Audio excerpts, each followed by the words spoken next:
Hello friends, ఎలా ఉన్నారు? అంత బాగున్నారు కదా? ఈరోజు కూడా మీ వెరైటీ కిట్టు ఒక వెరైటీ రెసిపీతో వచ్చేసింది. సండే కదా, చక్కగా వేడివేడిగా ప్రాన్స్ పకోడీ చేసుకుందామా? అది తిరిగిపోతుంది. మరి మార్నింగే వెళ్ళి మార్కెట్లో ఇలా ప్రాన్స్ అక్కడే చేయించేసి క్లీన్ చేయించి తీసుకొచ్చాం. ఇంటికి వచ్చిన తర్వాత సాల్ట్ వేసి బాగా నీట్గా కడిగేసామన్నమాట. ఆ తర్వాత మిక్సింగ్ బౌల్లోకి తీసుకొని 1/2 స్పూన్ పసుపు వేసాం. అలాగే ఫుల్ స్పూన్ మిరియాల పొడి, అలాగే 1 స్పూన్ ధనియా పౌడర్, 1 స్పూన్ జీరా powder and masala garam masala powder ఉంటుంది కదా, వేసేయండి. అలాగే 1/2 స్పూన్ కారం వేసాను. నేను మిరియాల పొడి వేసాను కాబట్టి కారం 1/2 స్పూన్ వేసా. ఇంకొంచెం కారం కావాలంటే ఫుల్ స్పూన్ వేయండి.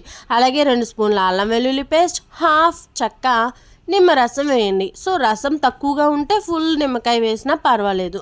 రసం ఎక్కువగా ఉంటే 1/2 నిమ్మకాయ బద్ద సరిపోతుంది.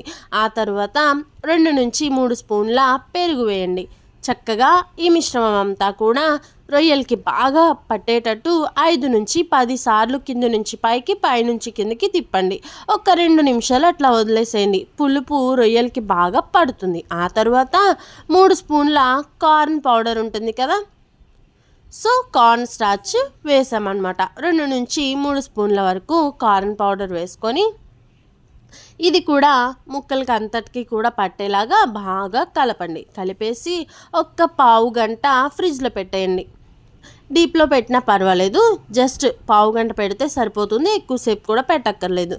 సో ఇలాగే మ్యారినేట్ చేసి మీరు ఒక 2-3 రోజులైనా సరే ఉంచుకోవచ్చు, ఏం పర్వాలేదు. ఫ్రిడ్జ్లో పెట్టేయండి. కొంచెం మిఠాయి రంగు కలిపితే ఇలా రెడ్ కలర్ వచ్చేస్తుంది.